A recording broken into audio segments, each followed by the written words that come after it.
NKR NSK திருமண மஹால் 1000 நபர்கள் அமரக்கூடிய இயற்கை சூழலில் அமைந்துள்ள முற்றிலும் நவீனமயமாக்கப்பட்ட ஏசி மஹால், குறைந்த வாடகை, நவீன கார் பார்க்கிங் வசதி, திருநகர் மதுரை. தமிழ்நாட்டில் BE பிடெக் படிப்பில் பொது பிரிவுக்கான கலந்தாய்வு இன்று தொடங்க உள்ளது.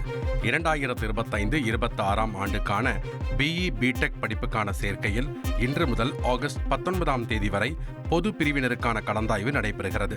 இதில் தரவரிசை அடிப்படையில் கல்வியியல் பிரிவில் 39,145 பேருக்கும், அரசு பள்ளி மாணவர்களுக்கான ஒதுக்கீட்டில் 2,662 பேருக்கும் என இடம் ஒதுக்கப்பட்டுள்ளது.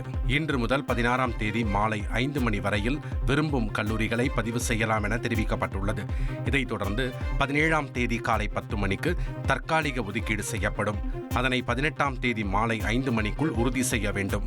அதன் பிறகு 19ஆம் தேதி காலை 10 மணிக்கு இறுதி ஒதுக்கீடு வெளியிடப்படும். அதனை மாணவர்கள் பதிவிறக்கம் செய்து விருப்பத்தை தெரிவிக்க வேண்டும். இறுதியாக 19ஆம் தேதி முதல் 23ஆம் தேதிக்குள் கலந்தாய்வு மூலம் கிடைத்த கல்லூரியில் மாணவர்கள் சேர வேண்டும் என அறிவுறுத்தப்பட்டுள்ளது. NKR NSK திருமண மஹால் 1000 நபர்கள் அமரக்கூடிய இயற்கை சூழலில் அமைந்துள்ள முற்றிலும் நவீனமயமாக்கப்பட்ட ஏசி மஹால், குறைந்த வாடகை, நவீன கார் பார்க்கிங் வசதி, திருநகர் மதுரை.